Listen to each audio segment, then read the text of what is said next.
Po, yung sinasabing dumadami, personal observation ko kasi magandang sabihin niya kung may statistics. Pero kung para sa mga nag-aantayos, but of course, hindi naman natin pwede ibaliwalay na. Ako po sa bilang advocate para sa mga motorista, ipagpapatuloy po natin yung ating sinasabawang libreng road safety seminar at hindi naman natin nilalampasan ang mandato ng LTO, pero parang nakukulangan po tayo at hindi naman natin sila pwedeng na gawin yung kaparehong ginagawa natin. Kaya wala na kasi nalaman po natin yung advokasya para itaguyod ang kaligtasan at protection ng mga motorista sa Visayas.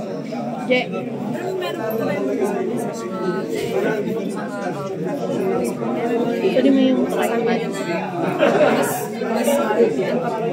alam niyo po, ang isang ginagawa ko bilang ang laki ng pinabago ng MMDA. Hindi ka pareho ng mga nagdaang taon. May pinipili. Pag ikaw ay mukhang dala, hindi ka huliin. Pag ikaw naman ay mukhang mahirap lang, talagang ang daming pangahama. Pero itong administrasyon ngayon, kasalukuyan, medyo matagal-tagal na rin. Ang laki ng pinagbago. Maayos na sila magpapagod ng lakas. Ganon din po ang kapulisan at mga local enforcers unit, ang laki ng pinag-iba. Ano po ang basihan ko? Nung hindi pa po ako congressman, tumatanggap po kami ng humigit kumulang 500 complaints. Telephone call, araw-araw. Ngayon po, more or less, 10 na lang ang reklamo na aming natatanggap. Ito po ang malinaw na batayan na malaki na ang pinagbago sa kanila ng enforcement. Dito sa mga motorista. Pagdating po sa aksidente po sila. Ano po, hindi naman masyadong kasi nakikita naman natin mabilis naman silang mag-respond. Maliban naman po sa kanila, may mga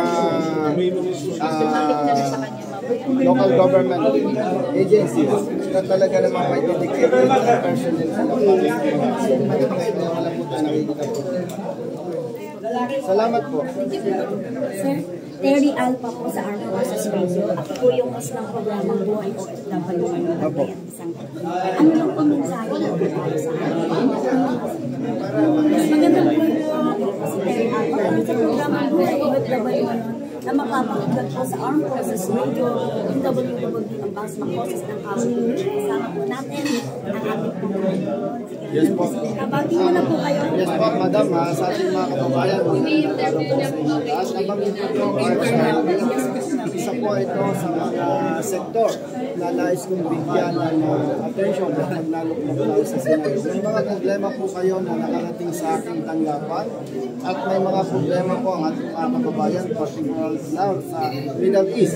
Hindi ko naman po mabanggit ngayon dahil medyo confidential, pero yan po ay ating bibigyan ng aksyon kapag nalukmok tayo sa Senado. Makakasap po kayo, yan po ay hindi. Yes, at para naman po sa ating mga sundalo dahil po nasa Radio ang boses ng Kawal.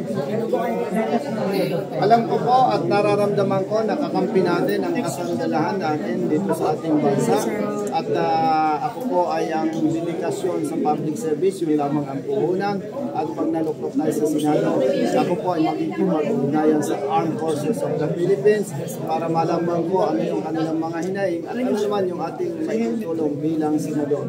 Yes, Di work lang, sir, sa balita. Maraming salamat po, sir. Sana po ay kayo po ay mag-success po sa inyo pong mga laban. Ano po, paglilinaw, ito po ay laban ng taong bayan, hindi ko po laban. Taong bayan dahil sa pagkatapos po ay tunay na maglilingkod. Maraming salamat po.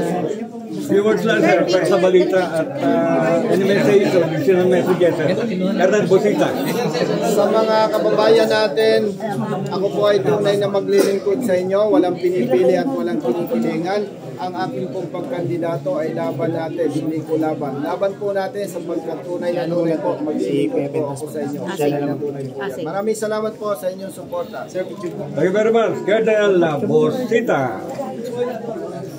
Naka-video ka pa niyan, ha? 1, 2, 3. Isa pa. Picture ka Akin dali. na sa'yo camera mo. Ano? Kapicture mo na kami sa dali lang na para matapos na.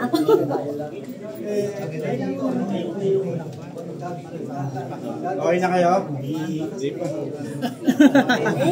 Picture mo na si Jeje. Sige. Usog mo na. One more. Ay, sir. One more muna, kuya. Saglit lang.